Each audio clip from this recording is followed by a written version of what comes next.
नमस्कार भाई सभी को। सभी बच्चे जय माँ सरस्वती का नाम ले भी।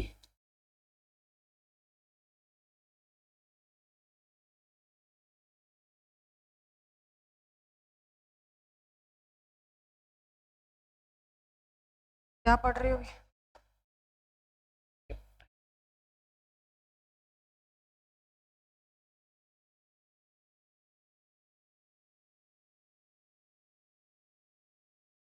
हिस्ट्री में हमारा क्या चल रहा है? ये कालीन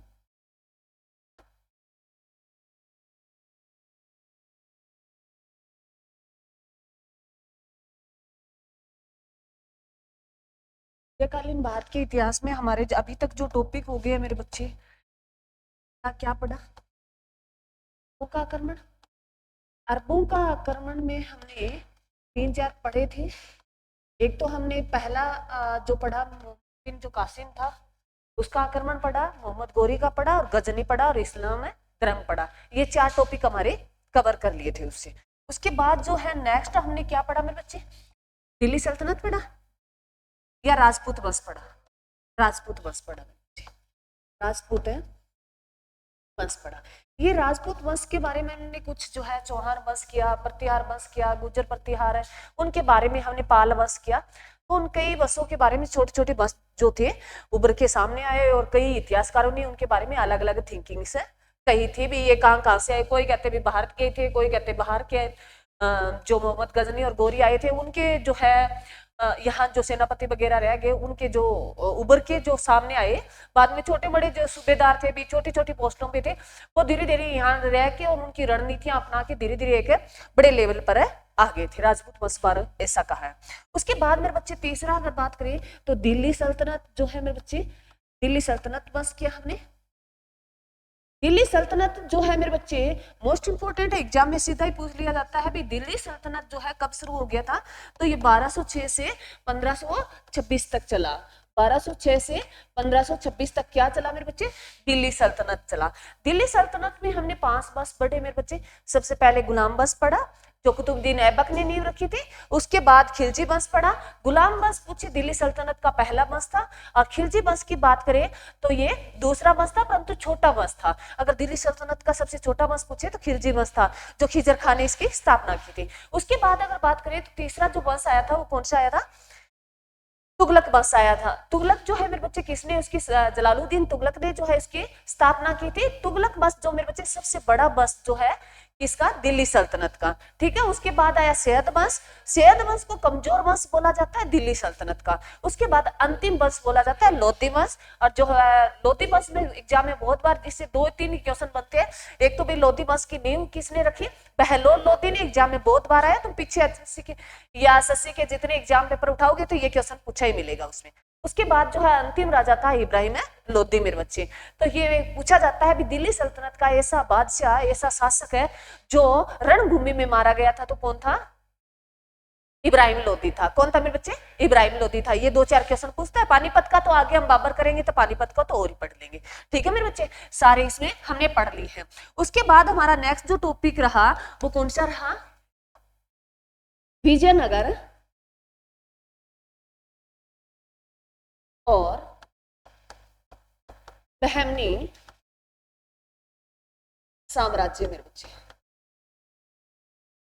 ये विजयनगर बहमनी साम्राज्य जैसे दिल्ली अगर उत्तर भारत में करें तो दिल्ली सल्तनत था उत्तर भारत में, तो दक्षिण भारत में 2 साम्राज्य जिनका विस्तार हो गया था पूरा, विजयनगर और किसका? बहमनी साम्राज्य। विजयनगर मेरे बच्चे इनके बीच में जो इनको अलग करने का काम करती है वो कृष्णा नदी करती है। क्लियर मेरे बच्चे? और कृष्णा नदी पे कौन सा बांध बना है? नागार्जुन बांध बना है। और कृष्णा नदी 2 भागों में बढ़ती है। कौन कौन से? तुंगभद्रा नदी और है भीमा नदी।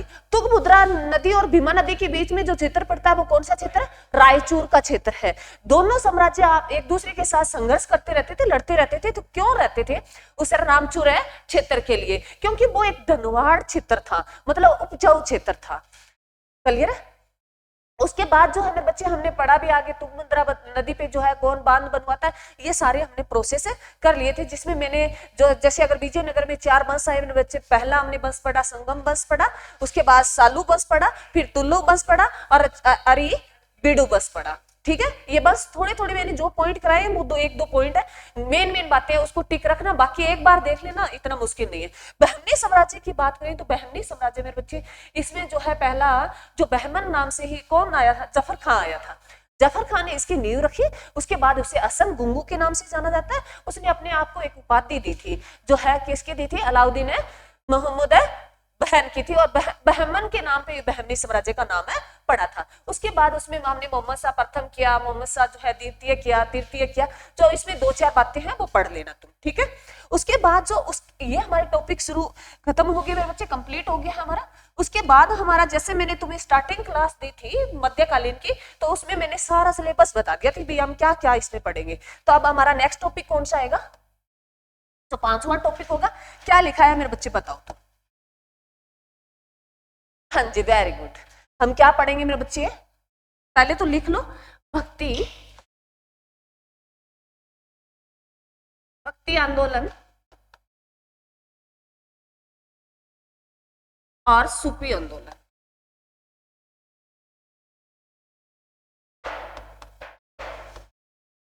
ये दो आंदोलन है मेरे बच्चे, भक्ति आंदोलन और है सूफी आंदोलन। भक्ति से समझते हो तुम, भक्ति भाव से।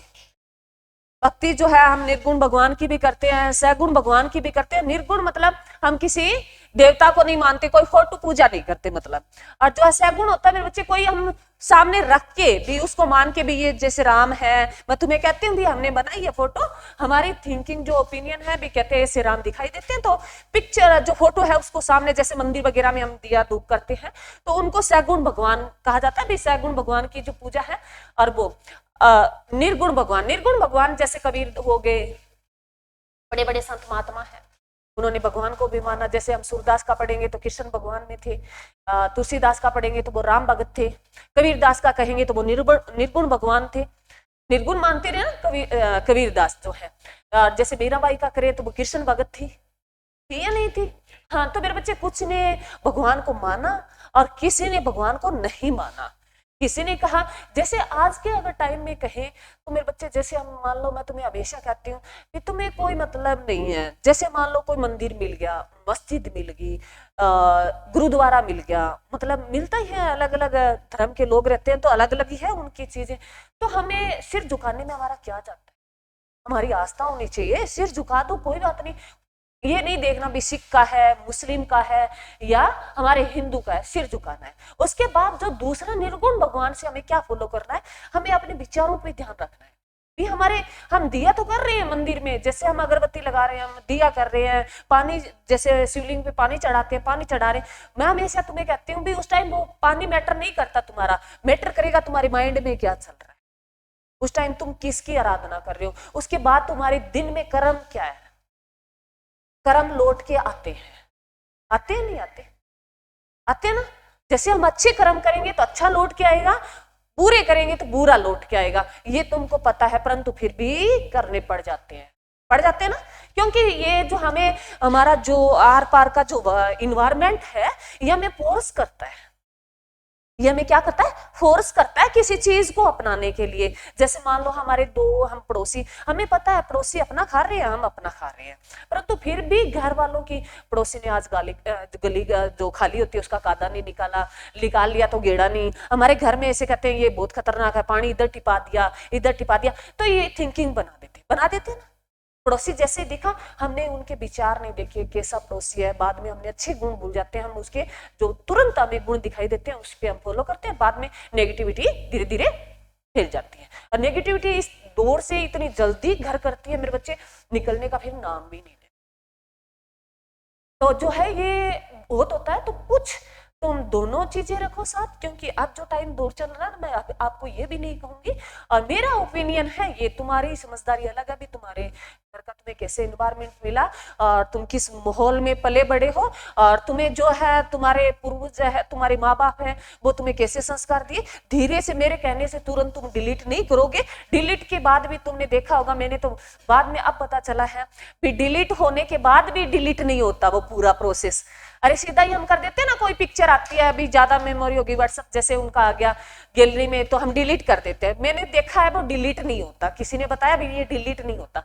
मैंने एक दिन किसी को फोटो देख ली, मैं कहती भाई मैंने तो डिलीट कर दी, कहते यार डिलीट नहीं होता, तो तेरा फोन दे। मैंने फोन दिया, उन्होंने निकाल दिया। तो उन्होंने कहा भाई एक बार डिलीट नहीं होता, ये आगे प्रोसेस और होता है, फिर डिलीट होता है पूरा। तो मेरे को बाद में ऐसे लगा भाई बात तो सत्य है, हम एक बार किसी को कोई चीज विचार मिटा देते हैं, उससे मैंने जोड़ा, मैं कहती है ना, हम किसी चीज को चाह के भी डिलीट नहीं।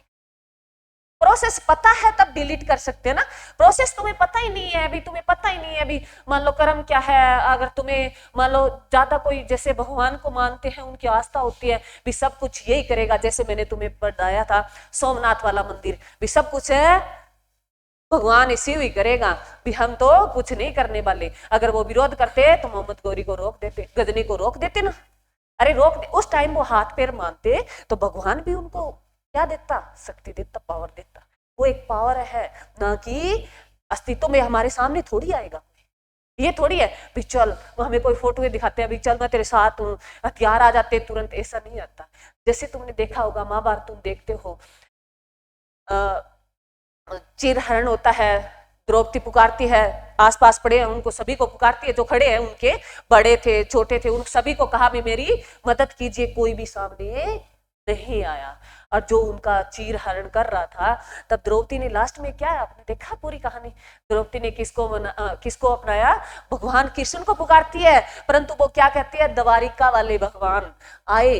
तो कहते हैं भी भगवान इतनी देरी क्यों कर दी, भी भगवान ने कहा भी कृष्ण भगवान ने कहा क्यों, क्योंकि कृष्ण भगवान था उस टाइम, था नहीं था, अर्जुन और पांडव जब उनके बीच में चल रहा था कृष्ण भगवान वही थे, परंतु उन्होंने तुरंत कृष्ण भगवान का नाम नहीं लिया, उन्होंने अपने परिवार वालों का नाम लिया, जो उसके मतलब रिश्तेदार थे उनका नाम पुकारा, उन्होंने कृष्ण भगवान का नाम है नहीं लिया था तब तक।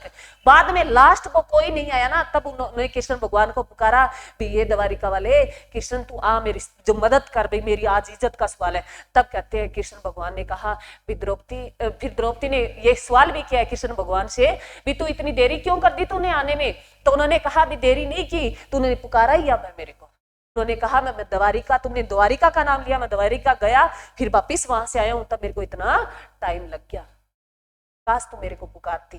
तेरे को पता है सामने वाले कौन कर सकते, कर सकते हैं, नहीं कर सकते ना, चाह के भी कई बार मदद नहीं कर सकते, परंतु हम क्या कर सकते हैं, दुआ मांग सकते हैं। जैसे आज मैं जब सुबह आ रही थी, छोटी सी कहानी है परंतु तुम्हारे लिए बहुत अच्छी है, ध्यान से सुनो। तो मैंने एक रील देखी, जैसे ही देख रही थी कुछ और आ गई सामने, तो मैंने देखा तो भी कहते हैं भी गरीब और अमीर दो होते हैं, अमीर होता अमीर घर में कोई बीमारी आ जाए, सोच करो कोई भी बीमारी आ सकती है, सभी को आ सकती है, बीमार तो सभी हो सकते हैं, जरूरी नहीं है अमीर जो है वो सारी व्यवस्था रखता है तो वो बीमार नहीं होगा।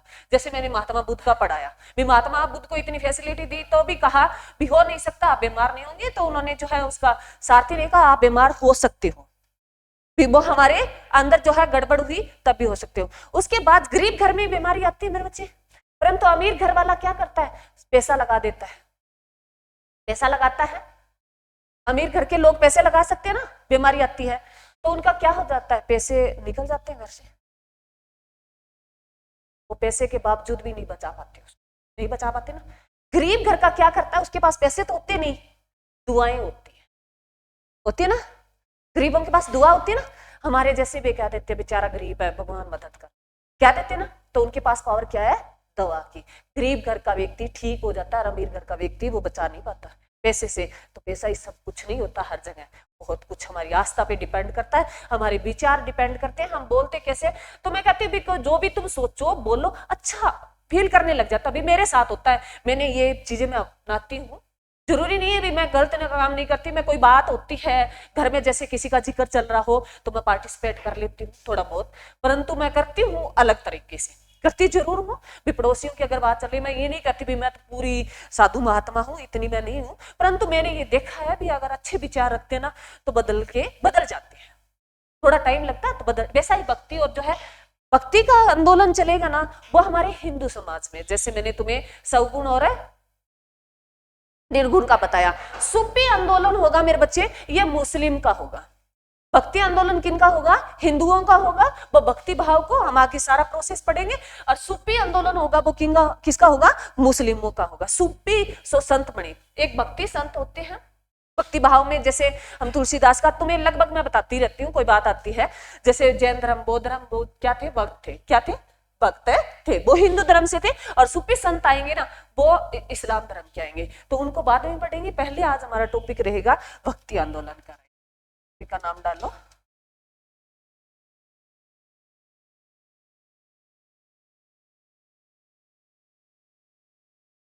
आंदोलन।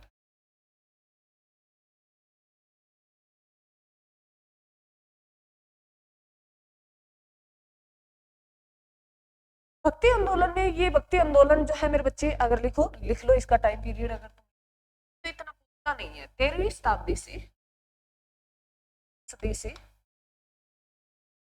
ये 16वीं सदी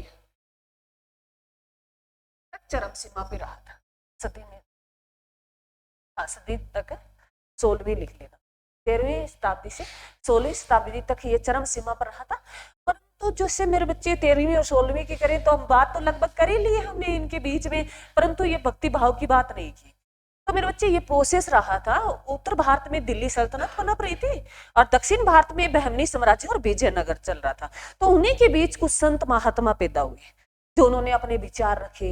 धीरे धीरे वो साम्राज्य में गए, लोगों को बताया, मतलब पढ़ाया भी, उनको बताया भी। जैसे जैसे अब जैसे सरकारें चल रही है, बीजेपी सरकार है तो वो राज कर रही है। जैसे कांग्रेस है, 2 पार्टी हमारी सबसे बड़ी है, एक कांग्रेस पार्टी और एक बीजेपी पार्टी आज के वर्तमान में बात करें। परंतु इसके बीच में भी जो प्रक्रिया सरकार चल रही है वो तो प्रोसेस चल ही रहा है ना। हमारा सब कुछ हमें प्रबंध मिल रहा है, हमारी व्यवस्था हो रही है, हमारी सुरक्षा हो रही है, वो तो चल ही रहा है। परंतु कुछ हमारे साथ में, अगर तुमने देखे होंगे, बड़े बड़े साधु महात्मा भी चल रही है। तुमने देखा होगा जैसे अभी जो इधर हमारे आस पड़ोस के गाँव का जो है एक जो शिव भक्त था, अभी ध्यान नहीं आएगा, अगर तुमने सुना होगा, वो हाल ही की बात है। उससे पहले जैसे हरिद्वार में अगर कहे बिश्नोई समाज का जो है थे एक वो गुजर गए थे, तो उनके बारे में मतलब वो विचार चल रहे हैं। वो लोगों को क्या कर रहे हैं, धीरे धीरे जैसे हम कोई बुला लेते हैं, हमारे आ जाता है। जैसे गौशाला में तुमने देखा होगा वो भगवत कथा बचवाते हैं, कोई शिव पुराण पढ़वाते हैं। तो ये धीरे धीरे लोगों को क्या कर रहे हैं, आस्था की तरफ जोड़ रहे हैं। मतलब सरकार तो अपना काम कर रही है। तो जैसे मैंने दिल्ली सल्तनत और विजयनगर, वो अपना काम कर रहे थे, वो तो अपना राज्य का विस्तार कर रहे थे। तो वैसे ही हमारा जो है कांग्रेस और बीजेपी पार्टी जो अपना चला रही है वो इधर उधर से, परंतु उसके बीच में क्या है, संत है। तो उसी टाइम भी ऐसे कई संत हुए हैं जिन्होंने अपने धर्म का प्रचार किया है। तो उनके बारे में कुछ क्वेश्चन बनते हैं, वो 2 गुण से है। जैसे मेरे बच्चे पहले हम पढ़ेंगे, भक्ति आंदोलन जो है मेरे बच्चे धर्म का नाम आता है। धर्म जो है मेरे बच्चे, जैसे हम भक्ति का करें तो ये किस धर्म में? हिंदू धर्म से है। पहले अगर तुम्हें बात हो मेरे बच्चे धर्म की बात करें तो धर्म क्या है, कोई बच्चा बता सकता है मेरे को? धर्म कहते हो ना कॉन्फिडेंस से, मैं हिंदू से हूँ, मैं मुस्लिम हूँ, मैं सिख हूँ। तो क्या तुम्हारे ओपिनियन क्या कहते हैं, धर्म क्या है? बताओ क्या कहते हैं, क्या किया? माँ बाप ने क्या दिया, हमने अपना लिया। वही शादी वाली बात, माँ बाप ने डिसाइड कर दी, हमने कर ली। शादी क्या है, तो क्या पता किसका जीवन क्या है। बस वो 5-7 दिन ढोल नगाड़े कर दिए, हल्दी लगा दी, मेहंदी लगा दी, किसी अगले को जानते नहीं है, उसके पीछे कर दिया, भाई शादी होगी बस अनजान इंसान की। अब तो चलो बच्चे बहुत एडवांस के लोग हैं, जानते भी हैं। पहले ऐसा सिस्टम है होता था, हमारे माँ की तरफ, मैं भी उनमें शामिल हूँ, मेरा भी ऐसा हुआ है। कोई आगे वाले को हम जानते नहीं है कौन कैसे, अरे ऐसे हम किसी के साथ चाय पी ले तो इतनी तेज वायरल होती है बात, वो उस लड़के के साथ चाय पी रही थी। तो मैं ऐसे कहती हूँ कोई वो नहीं है मेरे बच्चे, जिंदगी जियो ऐसे जियो, पर तुम सही रहना, चाय पियो, खाना खाओ, कोई नहीं कहेगा तुम, परंतु तुम्हारे विचार अच्छे हो। ये अच्छे नहीं है ना, फिर तो तुम दूर हो तो भी लोग पनप लेते हैं। तो ये ध्यान है रखना। तो मेरे बच्चे जो है धर्म क्या है तुम्हारी लैंग्वेज में? धारण करना। धर्म क्या है मेरे बच्चे? इसका मीनिंग अगर तुम करो तो धारण करना। धारण ही किया है, अरे किया या नहीं किया? धारण करना क्या है? धर्म धारण करना, धारण करने के योग्य भी हमने धारण कर लिया। हम बदल सकते हैं ना मुस्लिम धर्म, जैसे हमने बताया भी हिंदू धर्म में हमारे अलग होते हैं, हम ज्यादा जेंट्स लोग जो है वो ज्यादा बड़े बाल नहीं रखते, जो है ये दाढ़ी वगैरह ज्यादा नहीं रखते।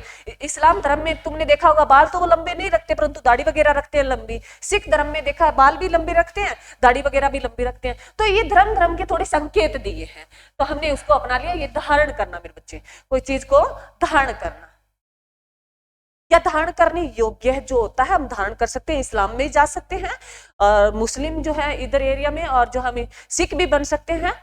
तो ये धारण करने योग्य चीज है, ना कि ये भगवान ने हमें भेजी, कोई भगवान ने नहीं भेजी। ये हमने जो हम पहले जैसे आधुनिक जैसे हम पढ़ के आए तब हमने कहा था पहले कोई जाति पात नहीं हुआ करती थी। फिर ये 4 वर्ण बंटे मेरे बच्चे, जिसमें ब्राह्मण आए, क्षत्रिय आए, शूद्र आए और एक कौन सा रह गया, वैश्य आए। तो उनको अलग अलग, जैसे ब्राह्मण थे वो उच्च कुल जाति के लोग माने गए, जिनके विचार अच्छे थे, विचार जो है प्रचार, उनको ये कह दिया। जैसे मतलब मैं कोई जैसे शूद्र लास्ट था ना, हाँ शूद्र पैर था ना, नहीं, ब्राह्मण जो थे वो क्या थे, मुख से थे, और जो क्षत्रिय थे भुजाओं से थे, और जो वैश्य थे वो जांग थी, और जो शूद्र थे वो पैर ही थे, लास्ट ही था। हाँ शूद्र, जैसे हमने मेरे बच्चे जैसे बात की थी भी, जैसे मैं शूद्र घर में जन्मी उस टाइम, तो बाद में मेरे कर्म ऐसे थे, मेरे विचार इतने अच्छे थे तो मैं ब्राह्मण में उनको हो गई। मेरे विचार अच्छे थे, मेरे मतलब चलने का जो तरीका, जो बोलने का, जो समाज में रहने का, लोगों के प्रति नजरिया अच्छा था, तो मैं ब्राह्मण में जा सकती थी। परंतु अब अगर हम जन्म गए ना शूद्र में, जैसे मतलब किसी कास्ट में, तो अब हमें जा नहीं सकते। हमारे ऐसा यहाँ है, विदेशों में इतना बहुत कम मानते हैं। जैसे उनका अगर कहें, हमारे अगर जो कोई नीची जाति का है व्यक्ति अच्छी पोस्ट पे चला जाता है तो वो ये भूल जाता है भी पहले उन्होंने काम किया था, वो अपनी मतलब रोबगिरी दिखाता है वहां। तो कहते हैं अपनी कर्म कभी नहीं भूलने चाहिए, एक अपनी सिचुएशन कभी नहीं भूलनी चाहिए। जो बुरी सिचुएशन थी, अच्छी थी, बहुत अच्छी बात है, कई बार बुरी सिचुएशन होती है, वो पीछे वाली चीजें नहीं भूलनी। कहते हैं ना, जो बुराई मतलब हमारी स्थिति अच्छी ना हो उस टाइम साथ दे, वो हमेशा याद रहे, रखना भी चाहिए। हंसी खुशी में तो सारे ही शामिल होते हैं, बुराई में जो साथ दे, हमारे साथ खड़ा हो, हमें एक टाइम में हम प्रेशर में इतने हैं और कोई साथी हमें कह दे क्या दिक्कत है यार, दुनिया खत्म थोड़ी हो जाती है इतने, तो एक सहारा हो जाता है भी हाँ कोई दिक्कत नहीं है। जैसे एक एग्जाम क्लियर नहीं हुआ तो हमें होता है एक दिन, तो बहुत होता है, भी सभी के ही होता है, ये नहीं है भी हम इतने लेवल पे आगे नहीं होता, होता है 5-10 मिनट के लिए तो इतना हो जाता है भी कुछ ही नहीं है, दुनिया ही खत्म होगी इसके बाद तो। परंतु बाद में प्रोसेस जैसे देखते हैं तो ये लगता है नहीं भी ये लास्ट नहीं है, और नहीं भी अगर कोई हम काबिलियत मिल पाती है तो हमारे में इतनी हिम्मत कर सकते। तो ऐसे ओपिनियन रखने चाहिए, जिंदगी बार बार नहीं मिलती, और अच्छे से जियोगे तो अच्छी जिंदगी लगने लगेगी। आगे देखो मेरे बच्चे, हिंदू धर्म का उद्देश्य क्या था। हम जो है भक्ति पढ़ रहे हैं तो हिंदू धर्म से ही पढ़ रहे हैं ना, मैंने ये बात क्लियर करती है मेरे बच्चे भी। भक्ति जो है, भक्ति आंदोलन किनका था, हिंदुओं का था, और सूफी आंदोलन किनका था, मुस्लिमों का। वो बाद में पढ़ेंगे, पहले हम भक्ति पढ़ेंगे। लिखो हिंदू धर्म का उद्देश्य।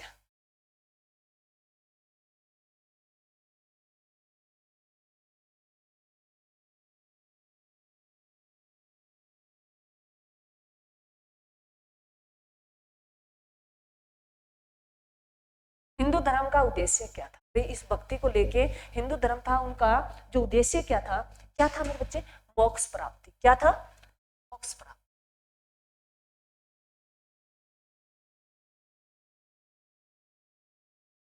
भक्ति आंदोलन को लेके हिंदू धर्म के लोग थे, उनका क्या उद्देश्य था, क्या ऑब्जेक्टिव था, मोक्ष प्राप्ति था। क्या था मेरे बच्चे, मोक्ष प्राप्ति था। और ये मोक्ष जो है मेरे बच्चे, मोक्ष जानते हो, सुना तो है मैडम,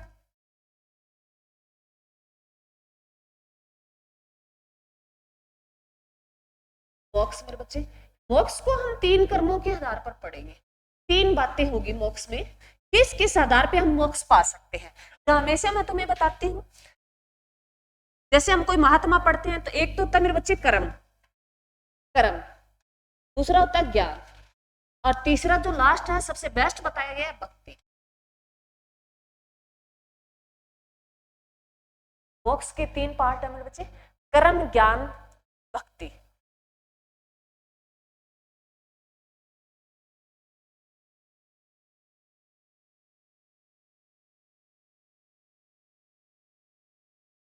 क्लियर लिख लिया, अब सुनो। तुम अपने विचार से सुनना, ना कि बुक्स में तुम्हें अलग अलग चीज, तुम्हें अपना ध्यान रखना है भी तुम के, और तुम इतने समझदार हो, मेरे को लगता है भी आज का जो युग चल रहा है ना, बच्चा थोड़ा सा एडवांस लेवल का है। हमारा टाइम था, हम इतने अच्छे बुरे नहीं जानते थे जब तुम्हारे देश से थे ना, हमें लगता है भी, अब मैं ये सोचती हूँ काश हमें भी इतना पता होता। मैं तुम्हें कहती हूँ विकास इतनी बुक्स होती, इतना सोशल मीडिया होता, आप पता नहीं हम कहाँ पहुंचते। तो ये हमारे ओपिनियन कहते हैं भी आज तुम्हारे पास है मेरे बच्चे, और तुम्हें ऐसा नहीं है मेरे बच्चे, तुम जरूरी नहीं है, मैं कहती हमेशा कोई चीज तुम्हें समझ में नहीं आती, सोशल मीडिया एक बार उस पर जाओ, विजिट करो, और तुम्हें लगे भी हाँ वो इसी तरीके से समझा रहा है, तुम्हें समझ में आना चाहिए, उसका मीनिंग पता होना चाहिए। कर्म सारे जानते हो, कर्म क्या है? क्या है कर्म? काम। कर्म क्या है? काम, जो हम कर रहे हो।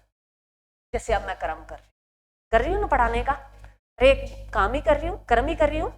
तो मेरे बच्चे इस कर्म के पीछे, जैसे ये कर्म, मैं हमेशा कहती हूँ भी, अगर मैं हमेशा तुम्हें बोलती हूँ दो बात भी, एक तो मैं ये नहीं देखती सर मेरे को देख रहे हैं क्या पढ़ा रही हूँ, कितना पढ़ाना है, टाइम का तुम्हें पता है, मैं रखती नहीं भी, नेक्स्ट सर आ गया, सर ही कहते हैं भी रोक दो मैडम, अभी सर आ गए, मैं कभी नहीं, मैं ये सोचती हूँ मेरे को जितना पता है ना, बच्चे को पता ही होना चाहिए उतना, मैं जितना पढ़ती हूँ मैं तुम्हें बताती हूँ, जितनी मेरे को नॉलेज है मैं देती हूँ, परंतु कुछ बातें तुम रिस्पॉन्स नहीं देते तो मेरे को बीच में कुछ है।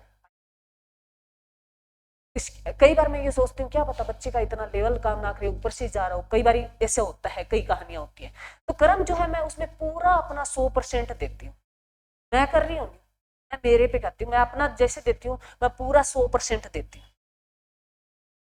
तुम जो कर रहे हो ना कर्म, कर रहे हो ना पढ़ने का कर्म, तुम अपना 100% दे दो, कोई नहीं रोक सकता। तो कर्म ये है, समझ में आया? ज्ञान, उसके बाद अरे कर्म समझ में आया।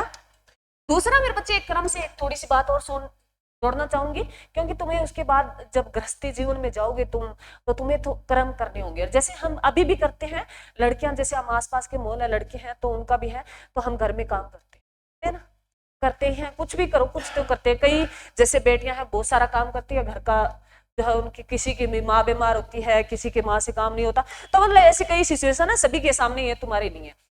तो जब तुम कर रहे हो, झाड़ू निकाल रहे हो, तुम पढ़ रहे हो, मैं हमेशा कहती हूँ छोटा टॉपिक जो भी तुम्हें लगे वो टॉपिक उठा लो, झाड़ू निकाल रहे हो वो टॉपिक, रोटी बना रहे हो तो घर वालों से कह दो मेरे को पढ़ना है, अब आपकी कर्म है भी ये चल रहा है भी, तुम साइड हो जाओ, रोटी बनाते बनाते अपना जो टॉपिक है उसको रिवीजन करो, साथ कॉपी रख लिया, या वीडियो है साथ रख लिया करो, थोड़ा देखा, मैं तो ऐसे ही करती हूँ लगभग, अगर मेरे ज्यादा प्रेशर होता है तो मैं ऐसे ही पढ़ती हूँ, अभी भी पढ़ लेती हूँ, परंतु अब बच्चों वाली होगी तो बच्चे भी बीच में आ जाते हैं, तो थोड़ा सा मोह पैदा हो जाता है भी, ये सोचती हूँ भाई देख क्यों डांटा, तेरा तो पूरा दिन है, तो मैं उनको फिर भी कह देती हूँ, मैं कई बार ज्यादा प्रेशर होता है तो मैं ऐसे ही काम करती हूँ, तुम भी ऐसे, तुम जैसे भी जा रहे हो, कहीं भी जा रहे हो, जैसे तुम खेत में पानी लगा रहे हो या कोई और काम एक्टिविटी कर रहे हो, तो तुम साथ टॉपिक उठाओ, सोचो, तुम अलग क्यों सोचते हो, पड़ोसी आया नहीं आया, पड़ोसी ने चिलम भर रखी है नहीं रखी, है ना, पड़ोसी क्या कर रहा है, पड़ोसी ने हरा काट लिया नहीं काट, तो ऐसी बातें इग्नोर कर दो, जैसे यही लड़कियों पे लागू होती है भी, तुम जो है पड़ोसियों ने गोबर डाला ही नहीं डाला ही, पोछे लगाए नहीं लगे, तुम्हें कोई मतलब नहीं है, तुम्हें से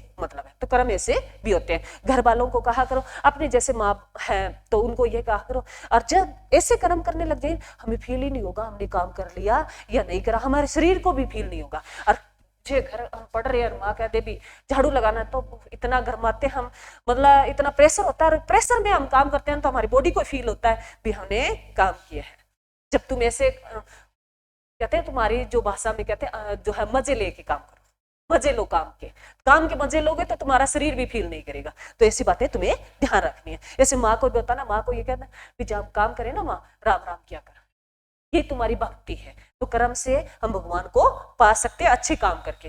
दूसरा है मेरे बच्चे जैसे ज्ञान, जैसे मैं तुम्हें बांट रही हूँ ना, अरे फिलहाल तो बांट ही रही हूँ ज्ञान, तो है ज्ञान, अपने विचार जो है ज्ञान दे रहे हैं, जो टीचर लाइन में आ गए, तो ज्ञान जो बांटने वाला है, ज्ञान जो पढ़ता है पुस्तकें वगैरह एक लेवल की पढ़ोगे और मेरे बच्चे अच्छे विचार रखोगे तो अपने आप ऑटोमेटिक आ जाता है, तो ज्ञान से। दूसरा ज्ञान तुम्हें समझ में आया, मैंने मेरा ऑप्शन दिया तो मैं जैसे मैं बांट रही हूँ ज्ञान। उसके बाद भक्ति, ये आ गया विषात्म, जीवन तो यही है, बाकी तो ऐसे नहीं है, ऐसी बात नहीं है मेरे बच्चे। भक्ति जैसे तुम कोई संत महात्मा से, जो हम मोटे बर्डे कह देते हैं ना, कहते हैं ना हमारी लैंग्वेज में, तो वो मेरे बच्चे एक थोड़ा सा लेवल का है। घर छोड़ना इतना अच्छा नहीं है, मान लो आप सपोज करो हम घर छोड़ सकते हैं, नहीं छोड़ सकते, जैसे याद आई घर की तो में जाने के बाद वापिस नहीं आया जाता। कभी कोई साधु महात्मा से, जैसे अभी जो ट्रेंड में चल रहा है, कौन चल रहा है?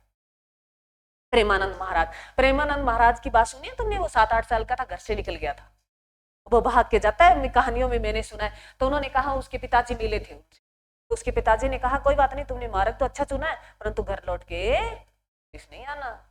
कभी भी प्रेमानंद महाराज कहते हैं, मेरे पिताजी जो थे वो साधु बन गए थे, बाद में महात्मा में आए, उनके पिताजी भी संत बने, तो उनसे तो मैं मिला हूं, परंतु मेरी माँ से बाद में कभी नहीं मिला। ये प्रेमानंद महाराज ने अपने विचार बताए। भी ऐसे भी दिन देखे मेरे को, रात रात 2-2, 3-3 दिन भूखा भी रहना पड़ा। वो होती है भक्ति। वो क्या होती है? भक्ति। अब तुम सोच लो, हमसे तो भाई 2 घंटे भी नहीं रहा जाता। अब तुम सोचो भी, कर्म अच्छे करने चाहिए, ज्ञान बांटना चाहिए। ज्ञान तो मेरे बच्चे बहुत लेवल का है, परंतु मेरे को लगता है भी कर्म अच्छे, कर्म में हम रह सकते हैं, क्योंकि सभी को साथ लेके चलना है ना, मैंने टेका ले रखा है, तो कर्म करके ही हम उनके साथ भक्ति को पा सकते हैं ना। तो सभी साधु महात्मा जब भी वाणी दे तो वो कहते हैं भी हमारे से अच्छा तुम्हारा जीवन है, तुम कर्म करते रहो, परंतु नीयत अच्छी रखो, तुम जल्दी भगवान को पा लोगे। और हमारी भक्ति, तुमने देखा होगा साधु लंबे लंबे टाइम, जैसे महात्मा बुद्ध ने कितने वर्ष के बाद ज्ञान की प्राप्ति की थी? जब 29 के कितने का घर छोड़ा उन्होंने, बताओ। अब ये लो तुम्हारा क्वेश्चन, तुम्हारा ज्ञान बताओ। 6 वर्ष की उम्र में उन्होंने ज्ञान, 6 साल में ज्ञान प्राप्त किया था, और महावीर स्वामी ने 12 साल में ज्ञान प्राप्त किया था। उन्होंने 30 में छोड़ा, 42 में ज्ञान की प्राप्ति हुई। उन्होंने 29 में छोड़ा तो 6 और कितना 34 वर्ष के आसपास हो गया। तो वो भक्ति थी, इतना लंबा प्रोसेस लगा। और ये कर्म वाला है ना मेरे बच्चे, इसमें प्रोसेस नहीं लगता, तुरंत फल मिलता है। ये तुम अपना के देखना, तुरंत फल मिलता है, उसमें इतना प्रोसेस लगता। परंतु वो बाद में एक लेवल के महात्मा बने जिन्हें दुनिया आज पूजती। ठीक है, हमें पूजने से कोई मतलब नहीं है, हमारे बस भगवान से ताल्लुक मिल जाए, बाकी हमें कोई मतलब नहीं है, पूजे ना पूजे भाड़ में जाए दुनिया, है ना। तो चलो, ये थे मेरे बच्चे, ठीक है, तीनों चीजें समझ में आई। चल अब आगे लिखो। अब होते हैं, हमने क्या चुनना है, ये चीजें तो हमारी है, भक्ति को उठा लेते हैं। भक्ति के 2 मार्ग है मेरे बच्चे। भक्ति में जाने के लिए हम पढ़ी क्या रहे हैं? भक्ति आंदोलन पढ़ रहे हैं। क्या पढ़ रहे हैं? भक्ति आंदोलन। उठाओ भक्ति को।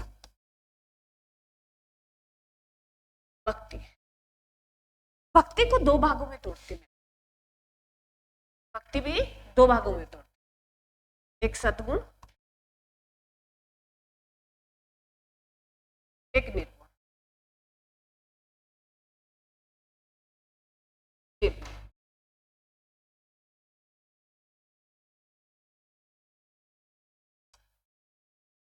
निर्गुण, एक सद्गुण और एक है निर्गुण। अब जो है मेरे बच्चे, यहाँ ही वही बातें हैं। जो सद्गुण है, ये जैसे सद्गुण है, इनको 2 भागों में तोड़ते हैं। सद्गुण है, इनको 2 भागों में तोड़ेंगे। 2 भाग है, जैसे एक राम भक्त थे, एक कृष्ण भक्त थे।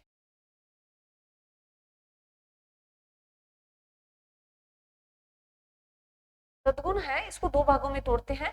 कुछ राम भक्त थे, जैसे हम कुछ हो जाते हैं ना, हमारे और भी राम तो कई प्रकार के हैं। कुछ राम भक्त थे, कुछ कृष्ण भक्त थे। तो मेरे बच्चे, सद्गुण में होता है, सद्गुण से याद रख लेना, मूर्ति पूजा, मूर्ति पूजा। और निर्गुण में होता है मूर्ति पूजा को ना मानने वाले, मूर्ति पूजा को ना मानने वाले, ना मानने वाले। वो कहते कोई भगवान नहीं है, ये हमने बनाई है, हमने बना के पूज रहे, बना के।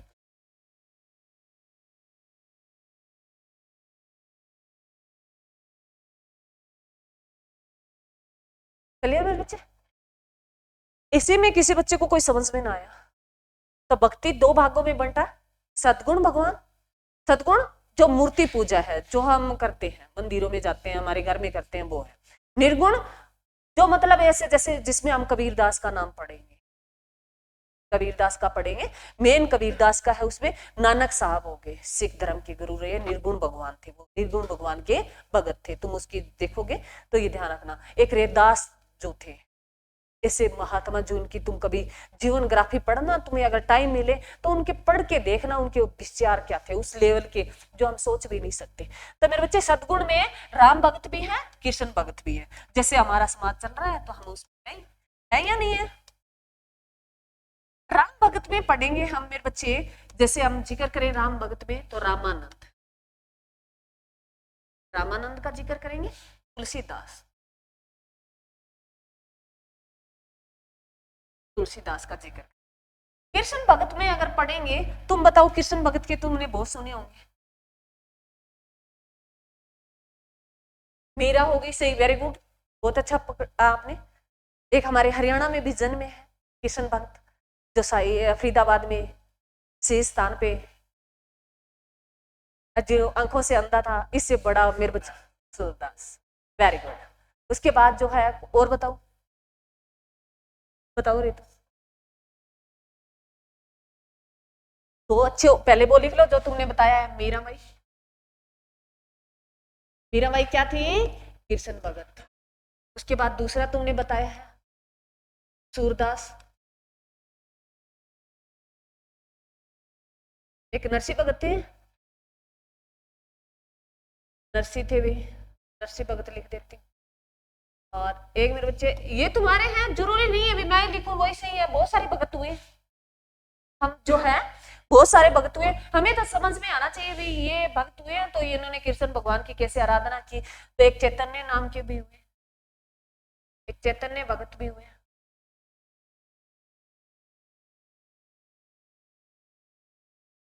रामानंद का हम पढ़ेंगे, तुलसीदास का पढ़ेंगे। तुलसीदास का तो मैं तुम्हें बताती हूँ, तुलसीदास ने एक पुस्तक लिखी थी, कौन सी लिखी थी, कौन सी, रामचरित मानस लिखी थी। कौन सी लिखी, रामचरित मानस लिखी तुलसीदास ने, उसमें राम का वर्णन किया उन्होंने। राम भक्त थे, एक दिन मैंने तुम्हें कहानी बताई थी, ठीक है, अरे बताई थी या नहीं बताई थी। और दूसरा मेरे बच्चे इसमें कृष्ण भगत जो हुए, कृष्ण की फोटो की पूजा की उन्होंने। जैसे आजकल ट्रेंड में चला है, घर में कृष्ण जी भगवान की छोटी कहते हैं, लाडू गोपाल बोलते हैं, अरे बोलते नहीं बोलते, कई घरों में मैंने देखा है, कई जैसे सफर कर रहे होते हैं, कहते हैं उनको अकेला नहीं छोड़ा जाता, साथ साथ लेके वो छोटी सी रखते हैं टोकरी सी, उसमें लेके जाते हैं, उसके वस्त्र होते हैं, मेरी बहन ने ला रखा है तब मेरे को बताया इतना प्रोसेस। तो कपड़े वगैरह रखते हैं उनके, गर्मियों के अलग, सर्दियों के अलग। और हमारे घर में ना 3 प्रकार के प्राणी हैं एक घर में, मेरे पापा और मतलब संत महात्मा, मतलब पापा और तो जो है नहीं मानते भगवान को, और मेरी बहन, और उधर हमारा ससुराल जो हम निर्गुण भगवान के पक्ष में थे भी, हम स्टार्टिंग हमारी परवरिश ऐसी हुई है, मतलब थोड़ा बहुत मानते पर इतना नहीं मानते। मैं कभी मंदिरों में, बहुत रियल केस मैं जाती हूँ मंदिरों, परंतु हम जिस घर में हमारी शादी हुई है दोनों बहनों की, तो हमने सवाल भी किए अपने पापा से आके कि आपने तो, हमने जो रास्ता पकड़ाया वो आगे रास्ता अलग ही था। वो क्या थे, हमारे इधर हनुमान जी की पूजा करते हैं, मेरी बहन के उधर माता उनको मानते हैं, वो जैसे अब उन्होंने लाडू गोपाल को ला रखा है, तो उन्होंने हमारे विचार बदल गए। तो अब मेरे मिक्स क्यों चलते हैं, क्योंकि जैसे उधर देखती हूँ तो भी देवता की पूजा होती है, तो मैं तुम्हें कहती हूँ भी कोई हर्ज नहीं है सर झुकाने में, परंतु मैं बहुत रियल केस में दिया करती हूँ, कभी नहीं, अपनी कहानी बताती हूँ, मैं कभी, परंतु आदर करती हूँ मंदिर, परंतु मेरी अंदरूनी जो है आत्मा नहीं मानती भी ये क्या हो सकता है, क्या सच में है, मैं नहीं मानती, क्योंकि मेरे पापा ने ऐसे, हमने कुछ पुस्तकें भी पढ़ी है, जैसे मैंने तुम्हें बताया था सत्य अर्थ प्रकाश भी हमने कुछ लाइनें पढ़ी है, कुछ संत महात्माओं की बुक्स भी पढ़ी है, तो उनके विचार जो है, उनके विचारों को भी फॉलो करती हूँ। कुछ बुकें पढ़ ली भी, जैसे गांव वाले कहते हैं ना, उसने 4 पुस्तकें क्या पढ़ ली, अपने विचार बदल दिए, तो वो कुछ हमारे साथ भी ऐसा है, जैसे माँ बाप समझाते हैं तो वैसा ही था। और जो है इधर मेरी बहन की और उनके और है, तो हम कहते थे भी आपने वैसा क्यों नहीं देखा, जैसे हमने सवाल किया तो मेरे पापा ने ये बताया तुम्हारे कर्म, ये बात भी अच्छी है, ये हमारे कर्म ही लिखे थे, हमारे कर्म ही थे जो वहां गए। और दूसरा ये कहा है संत महात्माओं ने, मेरे बच्चे हमें विरोध नहीं करना चाहिए किसी चीज का, उनको अपनी क्या है रंग में रंग दो, धीरे धीरे उसको क्या कर दो, अपने रंग में रख दो। हमारे पास एक कलर होता है ना खुद का, होता है नहीं होता, अरे होता है, जो दिखाई नहीं देता, वैसे नहीं है बाल्टी में भर के हम उन पे डाल दे वो रंगी जाए, परंतु हमारा खुद का होता है, हमारे विचार होते हैं, उनको समझाने का तरीका होता है, तो धीरे धीरे उनको हमें कन्वर्ट कर रहे हैं, हमारे रंग में, उनको बताते हैं भी सारा कुछ ऐसा नहीं होता, इतना नहीं होता, ऐसे होता है। तो वो धीरे धीरे मेरे को लगता है भी मेरे वाले तो थोड़े थोड़े चलने लगे हैं, मेरे विचार मानने लगे हैं। परंतु एक टाइम आएगा तो उनको मैं ये नहीं कहती भी जाते नहीं, मैं हमेशा मेरी जैसे सास को भी कहती हूँ, जैसे भी कोई उनको प्रेम है सत्संग वगैरह में जाने को तो वो बहुत स्टार्टिंग में मैं आई तो कृष्ण भक्ति, जैसे मैं ये तो मैं बोल रही हूँ ना, ये मेरे घर से जोड़ के ये कहानी इसमें बोली गई है, परंतु मैं अपने घर से लिंक कर रही हूँ बातें। जैसे कृष्ण भगत में आगे हम पढ़ेंगे इनका जो है, तो कृष्ण भगत में जो है मेरे बच्चे कृष्ण जैसे कीर्तन करते हैं, हमारे गांव में करते हैं ना कीर्तन, तो मंडली होती है 5-7 लुगाइयों की मंडली है, वो हाथों में कुछ ले रखा उन्होंने बजाने वाला, और वो कृष्ण जो है गीत गाती है कृष्ण भगवान के। और जो है ये मैं जब नई नई आई थी तो मेरे ससुराल में गई थी तो वहां एक बहुत बड़ी मंडली हुआ करती थी और वो जगह जगह होती। मेरी सास कहती है आज भी सत्संग उनके हैं, आज भी सत्संग उनके। मैं उधर मेरे पापा और सत्संग उधर भी हम जो है व्यास वाले डेरे में जाते हैं तो उधर सत्संग और ही बात होती थी भी। उधर तो हमने संत महात्माओं की वाणी सुनी है, संत महात्माओं ने क्या कहा, जैसे कबीरदास का सुना, उनकी सुनी है। इधर हम कृष्ण भगवान का सुन रहे हैं ससुराल पक्ष में। मेरी सास कहती है आज उनके कीर्तन है, आज मैं कहती पापा उनके तो जो है हर दिन कीर्तन होते हैं, हर दिन जो है सत्संग होते हैं, और तुम्हारे एक दिन सत्संग होता है। तो बाद में जैसे एक टाइम पे अब मेरे को पता चल रहा है ना वो कृष्ण, तो इस कृष्ण भक्ति में उन्होंने कृष्ण जो है मेरे बच्चे कृष्ण भक्त कैसे बने, उन्होंने अपने जो पूरा उसमें ही डाल दिया। जैसे मीराबाई ने अपना सब कुछ छोड़ दिया था और तुमने देखा हुआ उसको जहर का प्याला दिया गया था, वो अमृत बन गया था ना। तो वो भक्ति थी मेरे बच्चे, क्या थी, भक्ति थी। तो कृष्ण भगत है जो बजा बजाओ के गाने गा के मतलब जैसे ऐसे विचार रखे वो कृष्ण भगत बने हैं। और जैसे संत महात्मा के उधर हम पढ़ेंगे ना, जैसे मेरे बच्चे हम, और जो है इसमें हम निर्गुण भगवान में पढ़ेंगे ना, जिनका नाम पढ़ेंगे हम कबीरदास का पढ़ेंगे। निर्गुण भगवान में किनका नाम पढ़ेंगे, कबीर पढ़ेंगे। दूसरा हम जो पढ़ेंगे नानक साहब पढ़ेंगे। तीसरा जो हम पढ़ेंगे रैदास पढ़ेंगे। निर्गुण में हमें कबीरदास, नानक जो है नानक सिख धर्म में हुए, और जो है रैदास। उधर कबीर जो है किस भगवान से लेगा, वो रामानंद से लेगा। कबीरदास जो अपना गुरु बनाएगा मेरे बच्चे, एक जो है जो हमारे गुरु होते हैं एक आध्यात्मिक गुरु अलग होता है, तो कबीरदास किसको गुरु बनाएगा, रामानंद को गुरु बनाएगा। रामानंद किसको फॉलो कर रहा है, राम को। रामानंद कौन सा भगत है, राम भगत है। अरे कौन सा भगत है, राम भगत है। तो कबीरदास बाद में निर्गुण कैसे बना, तो मेरे बच्चे ये तो अब तुम पढ़ोगे तो तुम्हारे सामने ही आएगा। तो उन्होंने धीरे धीरे देखा भी ऐसा तो कुछ नहीं होता, और ये हमारी थिंकिंग कहती है। तो वैसे ही तुम्हें कहती हूँ भी हमारे जो हम विश्वास करते हैं भी ये हनुमान जी है, हमें देख रहे हैं, जब हम कोई बुरे कर्म कर रहे हैं तब भगवान नहीं देखता। घर में क्लेश होता है, मंदिर के सामने ही हो जाता है कई बार, जब नहीं देख रहे होते, दिया कर रहे होते तब देख रहे होते। जब तुम दिया कर रहे हो तुम्हारी भावना है, कहते भगवान देखते हैं, सुनते हैं। और कई तो खाना जो भोग लगाते हैं ना, भोग का मतलब होता है मेरे बच्चे हम रख दिया, उसको ढक के रख दो, वो हमारा चढ़ावा होता है। मतलब ये नहीं होता, कई घरों में तो मैंने देखा फोटो के देते इतना इतना लगा होता है कई घरों में फोटोओं के। तो भगवान कहाँ खाता है मेरे बच्चे, तुम घर वालों से पूछना कहाँ खाता है भगवान। तुमने जब हमारी हम बना रहे हैं ना, भोग बना रहे हैं भी भगवान को चढ़ाना है, हमारा उसमें डल गया, भगवान ने उसी टाइम ले लिया, अपना भोग ले लिया, जो है उसकी आराधना जुड़ी है, उसी टाइम भोग आ गया। ये नहीं है उसके ऊपर तुम चढ़ाओ तभी वो खाएगा। और जब तुमने देखा होगा भी तुम एक जो भजन चला है, मेरे को कम आते हैं भी गाना, परंतु मैं तुम्हें बताती हूँ तो जोड़ के देखा करो। कहते किसी ने कहा है भाई भगवान जो खाते नहीं, किसने कहा है भाई तुम सबरी जैसा खिलाते नहीं, उसकी तरह तुम खिलाते ही तो नहीं हो, मतलब उसका प्रेम है वो ना, कि तुम्हारा तो ये है भाई ठीक है हमें खाना है बाद में जल्दी जल्दी निपट जाए, सारा कुछ तुम निपटा के जल्दी जल्दी करना चाहते हो। तो ऐसा नहीं है मेरे बच्चे, उस एक जो है बहुत अच्छा है जो सॉन्ग है ये, बेसब्री जैसे तरीके से तुम खिलाते ही नहीं भी, भगवान तो खा जाते हैं। और तुमने देखा होगा सबरी जूठे वेर खिला दिए थे, और हम जूठे बच्चा भी मांग लिए, भोग लगा है नहीं। और कई घरों में तो मैंने देखा है पूरा फटकार के दे बच्चे को, बीच में उठा लिया भगवान का भोग ना लगे। तो मेरे बच्चे कौन है बच्चे, सच्चे मन से दे दो, भगवान है उसको मान लो, अपना जो कह रहे हो उसको दे दो, खिला, कोई वो नहीं है। तो ये थोड़ा सा तुम तुम्हें इशारा कर रही हूँ वो तुम समझते हो, ठीक है मेरे बच्चे।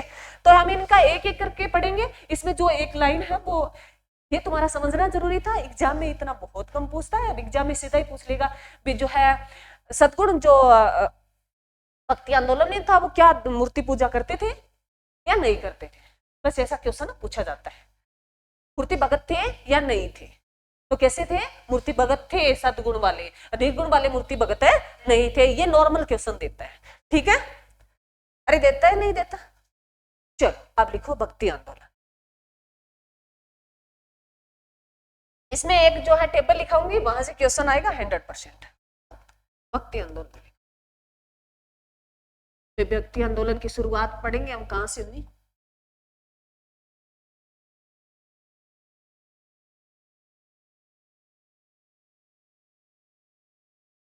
भक्ति आंदोलन की शुरुआत जो है कहते हैं 8वीं शताब्दी में हुई थी, 8वीं सदी में हो गई थी। और इसकी जो है दक्षिण भारत से शुरुआत हुई थी, दक्षिण भारत से इसकी शुरुआत हुई थी भक्ति आंदोलन की, दक्षिण भारत से इसकी शुरुआत हुई। और जो है 8वीं सदी में कहते हैं भी भक्ति आंदोलन जो है शुरू हो गया था। ऊपर मैंने 13वीं बारी लिखा है, उसमें कंफ्यूजन वो चरम सीमा पे रहा था। शुरुआत बताइए मैंने, वो चरम सीमा पे था, हम आम लोगों को पता चल गया था। कहते हैं इसकी शुरुआत जो है किसने की थी, इसके संस्थापक जो है शंकराचार्य थे मेरे बच्चे। इसके जो संस्थापक थे वो शंकराचार्य थे, भक्ति आंदोलन की शुरुआत करने वाले शंकराचार्य। भक्ति आंदोलन की जो शुरुआत हुई वो शंकराचार्य ने की थी मेरे बच्चे, और जो 8वीं सदी से शुरू हो गई थी और दक्षिण भारत से इसकी शुरुआत हुई थी। क्लियर मेरे बच्चे। कहते हैं शंकराचार्य के दो, इसके बारे में थोड़ा सा हम पढ़ेंगे, इसका जन्म और बाद में बताऊंगी। कहते हैं इसके दो शिष्य हुए थे, एक अलवर नाम का, एक नेयर नाम। कहते शंकराचार्य की तो थोड़े टाइम के बाद मृत्यु हो गई, परंतु उसके जो उस भक्ति आंदोलन को बढ़ावा दिया था इन्होंने ही दिया था। कहते जो अलवर नाम के थे उनके जो 13 शिष्य अलग हुए थे, बाद में इनके 13 शिष्य बने और इनके कहते हैं भी 63 शिष्य। ऐसा बताया जाता है, एग्जाम में नहीं आएगा परंतु तुम ध्यान रख लो। इसके जो है अलवर के जो 13 शिष्य हुए थे और इसके जो 63 शिष्य हुए थे। क्लियर मेरे बच्चे, अरे क्लियर है। अब लिखो शंकराचार्य का जन्म हुआ है मेरे बच्चे, ये कलंडी केरल में हुआ है। शंकराचार्य जो जन्मे है, कहाँ जन्मे है ये लिख देते हैं इसके पास ही, का जन्म जो हुआ है कलंडी, जो केरल में पड़ता है क्षेत्र मेरे बच्चे, केरल में पड़ता है। इनका जन्म हुआ शंकराचार्य, और शंकराचार्य कहते हैं मेरे बच्चे ये जो थे कहते छोटी सी उम्र में उन्होंने घर छोड़ना चाहा, उसकी माँ नहीं छोड़ने देती उसको, और बाद में कहते हैं ये अपनी माँ को मनाता है धीरे धीरे शंकराचार्य। तुम अपना जीवन परिचय देख लेना, यूट्यूब पे तुम्हें भर भर के दिखा देगा, मतलब कहानियां बना के दिखा देगा, ठीक है। तो कहते बाद में शंकराचार्य ने घर छोड़ दिया था और ये भक्ति आंदोलन में चले गए थे, और इसकी मृत्यु हुई है वो केदारनाथ में हुई है। इसकी मृत्यु हुई है, मृत्यु हुई है वो मेरे बच्चे केदार है। एक मिनट में, केदारनाथ जानते हो सारे, कहाँ है केदारनाथ?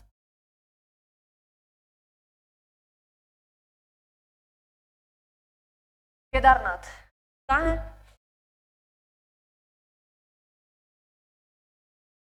उत्तराखंड में है। देखो तो इससे तुम्हारे क्या समझ में आया, कोई बच्चा बताएगा? जन्मे वो दक्षिण भारत में, केरल में जन्मे, धीरे धीरे उन्होंने अपने जो भक्ति आंदोलन का प्रभाव कहाँ दिखा दिया, उत्तर भारत तक। तो उन्होंने अपने धर्म का विस्तार भी कहां तक कर लिया था, दक्षिण भारत से उत्तर भारत तक। वो क्या कहे, उन्होंने ना घूम घूम के, जो संत महात्मा तो घूम घूम के अपने विचार देते ना, तो उन्होंने जो है वो केरल से चले, उन्होंने 4 जगह जो है और ये शिव भगत थे, क्या थे, शिव भगत थे शंकराचार्य। इसके नाम से तुमने सुना होगा, अरे नाम में ही आ रहा है ना शंकर, शंकर भगवान शिव को ही बोलते हैं, अरे बोलते नहीं बोलते, हाँ तो ये क्या थे, शिव भगत थे। इसके नाम में जुड़ा है शंकराचार्य, जो एक बड़े लेवल के रूप में उभरे। तो इन्होंने जो है शंकराचार्य के तुम अगर कहो तो उन्होंने 4 स्थान जो पीठ बनाए, 4 है पीठ बनाए, जो इनके नाम लिखो मेरे बच्चे। चार जो है हमारे चारों पूरे भारत में 4 जगह बनाए, एक उत्तराखंड में बनाया था, इसका जो है तुम जैसे बना लो, प्लस का साइन देके हम चार जो है, यहाँ जो बनाया वो उत्तराखंड में बनाया मेरे बच्चे, एक बना था वो ओडिशा में बना, और एक बना था वो कर्नाटक में बना। मैं लिख देती हूँ एक गुजरात में, इनके नाम भी लिखूंगी। इन्होंने 4 पीठ स्थापित किए थे, ओडिशा लिख देती हूँ मैं।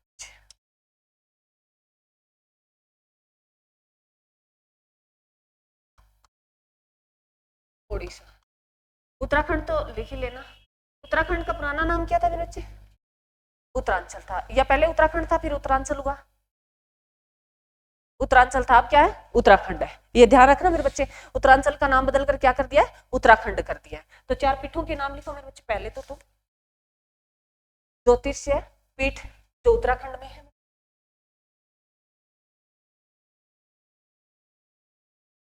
ज्योतिषीय पीठ, पीठ स्थापित की। तुम नाम भी पढ़ते हो, जैसे तुम केदारनाथ जाते हो, बद्रीनाथ जाते हो, तो ये ज्योतिषीय पीठ, ये जो पीठ पड़ता है मेरे बच्चे उत्तराखंड में, कहाँ पड़ता है? बद्रीनाथ में पड़ता है। कहाँ पड़ता है? अरे लिख लो, बद्रीनाथ। बद्रीनाथ, केदारनाथ का, बद्रीनाथ का नाम सुने, शिव भगवान के लिए बहुत फेमस है। तुम ये देख लेना, यूट्यूब तुम्हें बहुत कुछ दिखाएगा। उसके बाद है गोवर्धन पीठ मेरे बच्चे, पूरी ओडिशा में है। अरे बातें नहीं, आवाज आ रही है मेरे बच्चे? गोवर्धन पीठ मेरे बच्चे, गोवर्धन पीठ जो है ये मेरे बच्चे पुरी में है, और पुरी कहाँ है? ओडिशा में। गोवर्धन पीठ,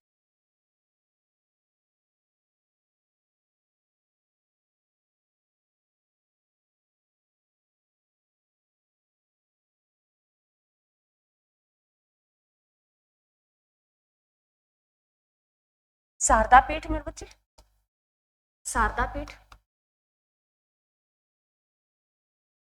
सवारिका मेरे बच्चे, सवारिका में है। ब्रैकेट में बंद कर लेना, प्रॉपर स्थान है उसको ब्रैकेट में बंद कर लेना। शारदा पीठ है जो गुजरात में स्थापित किया गया, कहाँ पड़ता है? द्वारिका में। तो द्वारिका कहाँ है मेरे बच्चे? गुजरात वाले क्षेत्र के आसपास है। ये प्रॉपर ऐसे बताया है, थोड़ा सा ये आइडिया रह जाए। जैसे दक्षिण भारत का कहे मेरे बच्चे, हाँ जी हाँ जी, द्वारिका देश तुम सुन। कर्नाटक वाले क्षेत्र में, कर्नाटक जैसे अगर सुन लो मेरे बच्चे, पहले तुम, अरे पहले तुम ध्यान से सुनो। जैसे मैंने ये बना दिया तो तुम्हारा मतलब ये हो गया, अभी कोने में इधर केरल तमिलनाडु होगा, ये कर्नाटक क्षेत्र में इधर आसपास का है। तो तुम्हें बताया अभी 4 पार्टों में 4 जो पीठ स्थापित किए थे, किसने किए थे? शंकराचार्य ने किए थे। ध्यान जो किया था मेरे बच्चे कर्नाटक में, किया उसका नाम लिखो, एक मिनट में, सिंगारी जो है, एक मिनट में लिख देती हूँ बच्चे, सिंगेरी पीठ में, पीठ ये कर्नाटक में पड़ता है। ये रह नहीं लगाना भाई, एक मिनट, वो सिंगार वाला बनाना है सीरी तुम्हें। सिंगार में लगाते हैं ना, जो दुकान वगैरह में हम सामान लेने जाते हैं, सिंगार का सामान, तो ऐसे लिखा हो बस, सिंगारी पीठ में। ये अगर पूछिए तो मैसूर में पड़ता है। कहाँ पड़ता है? मैसूर में पड़ता है, मैसूर में। तो इन पीठों को तुम्हें याद रखना ही रखना है, यहाँ से तुम्हारा क्वेश्चन बनेगा। इस पे स्टार लगा लो। ऊपर जो किया वो हमारा एक लिंक जोड़ना था, जो जितना पड़ा है वो हमारा एक है भी उनके प्रति जो है हमारे जो है, क्योंकि हमारा जो देश हमेशा इस भक्ति आंदोलन इसमें ज्यादा बिलीव रहा है, बिलीव भी हम आज भी करते हैं, तो इनका ये ध्यान रखना तुम्हें, ठीक है। शंकराचार्य ने 4 पीठ स्थापित किए थे, कहाँ के? उत्तराखंड में। कहाँ किया मेरे बच्चे? बद्रीनाथ में किया ज्योतिषीय पीठ, और जो है गोवर्धन पीठ जो कहाँ स्थापित किया? पुरी में किया, जो ओडिशा में पड़ता है, याद रखना। उसके बाद जो है गुजरात का द्वारिका में कौन सा? शारदा पीठ स्थापित किया, और जो है कर्नाटक में जो मैसूर में कौन सा पीठ किया? सिंगेरी पीठ। क्लियर मेरे बच्चे? अरे क्लियर है? अब एक टेबल बना लो बच्चे, हमें एक टेबल बनानी है जिसमें एक पास हम साइड लिखेंगे प्रवर्तक और एक साइड लिखेंगे मत, जहां से तुम्हारा क्वेश्चन आता। शायद मैंने पहले भी तुम्हें कुछ लिखाया भी है, तुम देखोगे तो तुम्हें पता चल जाएगा।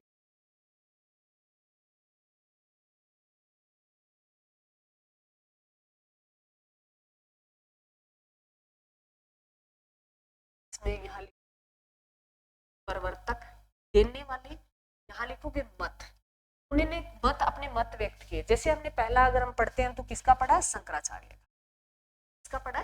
शंकराचार्य।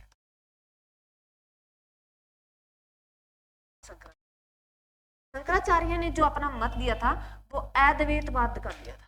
शंकराचार्य ने जो मत दिया था अद्वैतवाद का। क्वेश्चन कैसे आएगा मैं बताऊंगी, लिख लो तुम जैसे एक बार। फिर माधवाचार्य मेरे बच्चे द्वैतवाद। दूसरा लिखो, पहला ये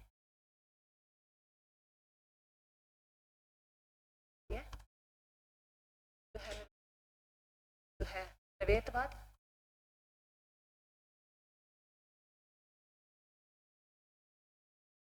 के बाद लिखो तीसरा लिखो, के बाद है निम्बार्काचार्य जो द्वैतवाद निम्बारक बोलते हैं जिसको। तीसरा है निम्बारक।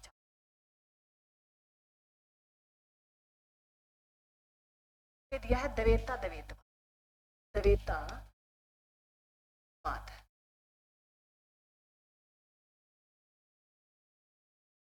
के बाद लिखो मेरे बच्चे, के बाद है वल्लभाचार्य शुद्ध द्वैतवाद। वल्लभाचार्य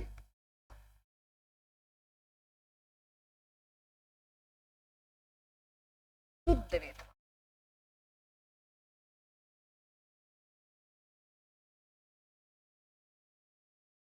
के बाद जो अंतिम हमारा लास्ट जो बचा है उसका लिखो रामानुजाचार्य विशिष्ट द्वैतवाद। पांचवा जो हमारा लास्ट बचा है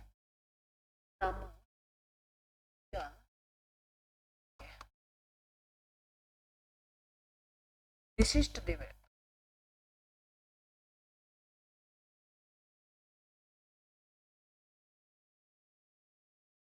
लिख लो, सारे लिख लो।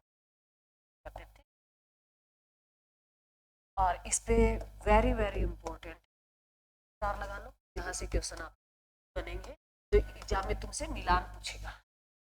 ये जो है इसमें मेन यही टॉपिक है, बस तुम्हारा ये याद करना, बाकी तो हम देख लो सर।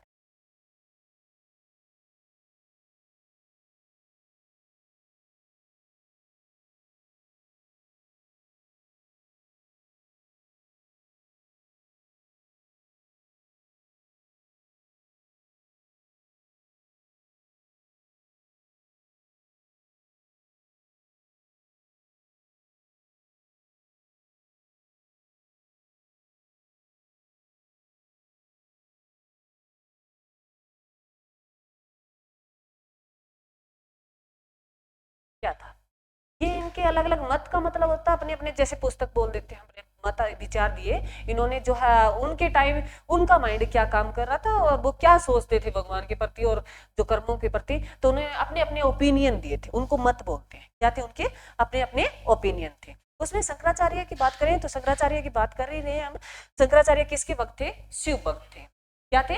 शिव भक्त थे। उन्होंने अद्वैतवाद जो है मेरे बच्चे एक अपनी पुस्तक दी, अपने मत दिए। उन्होंने कहा भी जो है शिव की पूजा करनी चाहिए और जैसे शिव भक्त बहुत भी हैं, आज भी बहुत सारे हैं।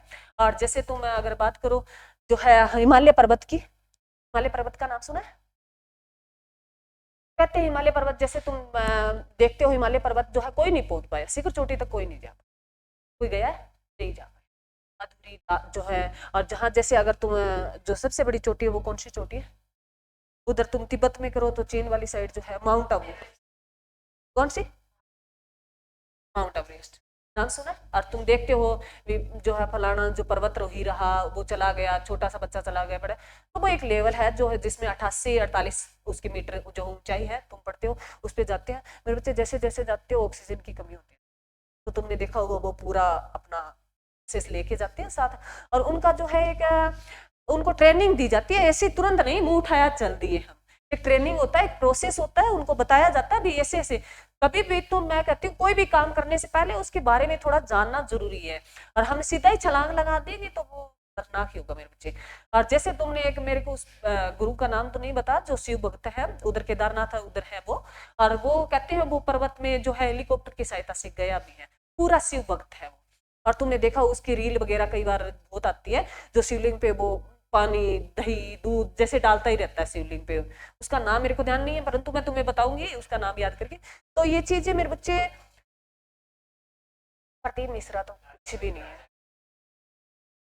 भद्राचार्य नाम है क्या उसका, मेरे को प्रॉपर ध्यान नहीं है अभी। मैं देखो मैं तुम्हें कैसे कह दूं, आदि भद्राचार्य क्या, हाँ बहुत मतलब उनका सुनना, उनके मैंने एक जो है क्या सुना था, एक उसने सोशल मीडिया में पूछते हैं ना, अरे पॉडकास्ट में लेके आते हैं ना, उसके बारे में जानते हैं। जैसे आपकी अदालत में कई बार ले आ जाते हैं किसी को सामने और उनसे पूछते हैं उनकी सच्चाई जीवन के, उसे ऐसे विचार सामने लेके आते हैं। तो उनसे पूछा गया था, वो कहते मैं हिमालय गया, वहां पानी है और मैंने आराधना भी की है भगवान के प्रति के, परंतु कुछ एक घंटे रुका जा सकता, वहां एक दिव्य पावर है परंतु दिखाई नहीं देती, परंतु महसूस की जाती है, परंतु हमारे देशों को नहीं होती, वो उन इंसानों को महसूस होती है। तो उन्होंने ऐसा, मैंने उसका पॉडकास्ट देखा था, तो उसमें मैंने देखा उन्होंने बताया है, कहते भाई दिव्य पावर है और वहां तक पहुंच नहीं पाते मेरे बच्चे, रास्ते में बहुत सारी, वो कहते हैं वहां तक जाते हैं ना तो इतनी हड्डियां मिलती है। तुम माउंट जो इस पे गए ना, चोटी पे जाते हैं, तो तुमने देखे वहां जाते हैं ना, तो तुम देखना, तो वो कहते हैं रास्ते में ना मरे हुए इंसान इतने मिलते हैं, इतनी हड्डियां मिलती है, बदबू भी आती है, वो बर्फ में जमी रहती है, सामने भी आ जाती है, पैरों में ही आ जाती है, कोई भटक के वापिस भी आ जाती है। तो उनका एक प्रोसेस होता है मेरे बच्चे, उनकी एक टीम होती है उनके साथ, जो उनको बताती रहे, जो उनके अंडर में जो है वो काम करती है। तो कभी तुम ये सोचते हो हम चले जाएं फतेह कर देंगे चोटी, तो चोटी फतेह करने का मत भी ठानना, कोई बात नहीं, तुम इधर ही रहो, काम करते रहो, उनका बस नाम पढ़ते रहो, वो हमारी सीख के बढ़ा रही है, ठीक है। और इतना जो है काम करना मेरे बच्चे, उनमें एक प्रोसेस होता है, तो वो ध्यान रखना। जो ये जो टेबल दी है मैंने, तुम्हारे एग्जाम के अगर तुम पूछोगे भी भक्ति आंदोलन में हमारे लिए क्या इंपॉर्टेंट है, तो ये टेबल है, इस पे स्टार लगा लो। एग्जाम में क्वेश्चन कैसे आएगा, एक साइड तो ये दे देंगे तुम्हें नाम, शंकराचार्य दे देंगे, माधवाचार्य दे देंगे, निवाचार्य दे देंगे, बल्लभाचार्य दे देंगे, रामानुजाचार्य, फिर ये दे देंगे आगे पीछे करके, और तुम्हें ये कह देंगे मिलान करो किसके विचार कौन कौन से थे। तो इसमें एक द्वैतावाद याद रखना, पीछे आगे अद्वैतावाद, द्वैतावाद, द्वैतावाद, और जो है विशिष्ट द्वैतावाद, और एक कौन सा रह गया, शुद्ध द्वैतावाद। बस द्वैतावाद, अगला अगला नाम जोड़ना है तुम्हें, उसके पीछे द्वैतावाद ही लगाना है। वो उनके क्या थे, विचार थे, ओपिनियन थे, क्लियर है। तो इसको बार बार इसमें पढ़ते रहना, यहां से क्वेश्चन बनते हैं आपके। बाकी इसके दो चार जैसे मैंने लिखा है, तुम्हें गुरुओं के नाम लिखा है, उनका जीवन परिचय, वो मैं दो चार बातें तुम्हें बता दूंगी भी, कबीरदास कहाँ जन्मे, जो एक ब्राह्मण परिवार में, वो हम कल लेंगे, ठीक है।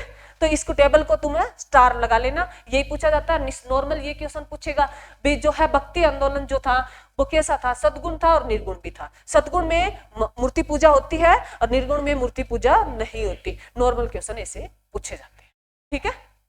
जितना बताने में टाइम लगा उतना क्वेश्चन नहीं, क्योंकि इसको नहीं जोड़ते तो तुम्हें ये चीजें याद नहीं, तुम्हें अगर मैं ये चीजें नहीं बताती। और वो मेरे बच्चे जोड़ना भी जरूरी है, क्योंकि तुम्हारा जीवन है, और बच्चों को ऐसे थोड़ी पता मैं कुछ बताऊंगी, तुम आगे से कोई रील देखोगे तो उसको फोकस करोगे ना, भी मैडम ने कुछ बताया उसको ध्यान से सुनोगे, उसके मीनिंग समझने की कोशिश करोगे, क्या क्या रहा है, तुम्हें पता ही नहीं है तो रील उंगली चलाने से कोई फायदा नहीं होता, बस वो टाइम वेस्ट है तुम्हारा। और एक हमेशा कहते हैं रील देखना बंद कर दो, ये तुम्हारे माइंड को हैंग कर रही है, और तुम्हारे माइंड की तुम ये सोचते हो ना बस पूरे दिन यही चलता रहता, कुछ भी नहीं, इससे अच्छा मूवी देख लो, अच्छा तुम कोई बेस्ट मूवी देख लिया करो, तुम्हारा मन करे दिन में देख लो, कोई बात नहीं, तुम्हारे पास इतने 24 घंटे बहुत होते हैं, 24 घंटे गए, मेरे पास अगर कहें तो भाई बहुत सारी जिम्मेदारियां, तुम्हारे पास इतनी जिम्मेदारियां नहीं है जितनी मेरे पास है, तो तुम फिल्म देख लिया करो, कोई बड़ी बात नहीं, ट्रेंड में चल रही हो, तुम्हारा मन चाहे, परंतु अच्छी जो तुम्हें कुछ जीवन में सिखा के जाए, देख लिया करो, उसमें 2-2.5 स्पीड में ही देखते हैं आजकल, कोई 2 की स्पीड रखता है, कोई 1.5 की, नॉर्मल तो हम देख ही नहीं पाते ना, क्योंकि हमारी जीवन, हम भी बुलेट ट्रेन की तरह चल रहे हैं, तो उसी की तरह हम सारे कार्य कर रहे हैं, तो तुम देख लिया करो, परंतु रील का सारा लेना छोड़ दोगे तो तुम्हारी नींद की प्रॉब्लम, ये माइंड की प्रॉब्लम, और जो लड़कियों में खासकर लड़कियां जानती हैं कई प्रॉब्लम्स होती है मेरे बच्चे, ये उनका कारण है, बताए जा रहे हैं, वैज्ञानिक ये कह रहे हैं भी बच्चों में ये है। और तुमने कल मेरे 3 देश लिखाए थे भी सोशल मीडिया को जो है बैन कर दिया है, तो पहला देश कौन सा है, ऑस्ट्रेलिया है, दूसरा देश कौन सा है, फ्रांस है, तीसरा देश कौन सा है, स्पेन है। एक जो है करंट का लास्ट क्वेश्चन लिख लो, उसके बाद ये करेंगे। एक मेरे बच्चे मैंने तुम्हें बताया था 16वां वित्त आयोग जो है आ गया है, 16वां वित्त आयोग, 16वां वित्त आयोग। यहां से मैंने तुम्हें क्वेश्चन बताया था, अभी 16वें वित्त आयोग के जो मेरे बच्चे अध्यक्ष बने, कौन बने? अरे कौन बने? नहीं पता मैडम, अरविंद पंगड़िया। कौन बने मेरे बच्चे? अरविंद पंगड़िया। ये तो बहुत पहले टाइम बन चुके थे, ये मैंने तुम्हें करंट जब आया था तभी बता दिया था। अरविंद पंगड़िया जो पहले क्या थे? नीति आयोग के फर्स्ट है उपाध्यक्ष। क्या थे ये? नीति आयोग के फर्स्ट उपाध्यक्ष।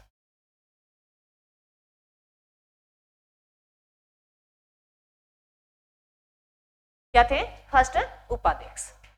तो इससे मेरे बच्चे मैंने तुम्हें अभी जो है बजट दिया है, बजट कौन किसने पेश किया अभी बजट? निर्मला सीतारमन ने। तो निर्मला सीतारमन ने कहा है भी ये जो वित्त आयोग है ना मेरे बच्चे, मैंने तुम्हें 15वां वित्त आयोग बताया, कोई बच्चा बताएगा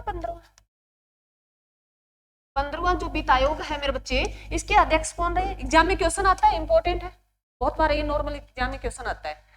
15वें वित्त आयोग के अध्यक्ष कौन है मेरे बच्चे? अनके सिंह। कौन है मेरे बच्चे? अनके सिंह है। फर्स्ट वित्त आयोग के पूछ ले तुमसे, फर्स्ट वित्त आयोग के अध्यक्ष कौन है, कोई बच्चा बताएगा? केसी योगी। केसी। वित्त आयोग का जिक्र है कौन से आर्टिकल में मिलता है बच्चे? 280। किसमें मिलता है? 280 में। और ये मैं तुम्हें बताया है जब भी, ये मैं तुम्हें अरविंद पगड़िया बता रही थी भी 280 आर्टिकल के तहत है राष्ट्रपति इस अध्यक्ष की जो है इसको चुनती है, किसको? अध्यक्ष को चुनती है वित्त आयोग का। तो अभी जो है बजट में इसकी चर्चा हुई है 16वें वित्त आयोग की। तो इसमें जो बजट दिया है मेरे बच्चे, जो है इस बजट के लिए वित्त आयोग के लिए 16वें वित्त आयोग के लिए पैसा दिया है, ये 5 साल चलेगा। जो ये शुरू होने जा रहा है वो कब से? 1 अप्रैल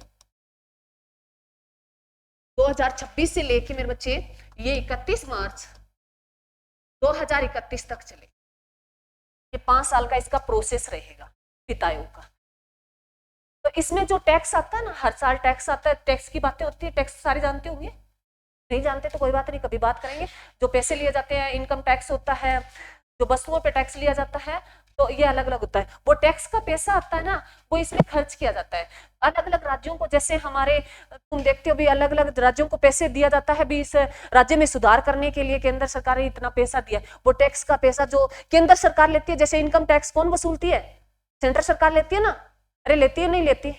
कृषि पर लेती है, वो कौन लेती है? राज्य सरकार लेती है, तो वो राज्य के अंदर ही रहता है। सेंट्रल सरकार जो पैसा लेती है, टैक्स का जो पैसा आता है, वो जब वित्त आयोग आता है तो 5 साल का प्रोसेस होता है कि इस राज्य को कितने कितने पैसे दिए जाएंगे। तो उस पूरे टैक्स का 41% इसे 16वें वित्त आयोग को पैसा दिया गया है।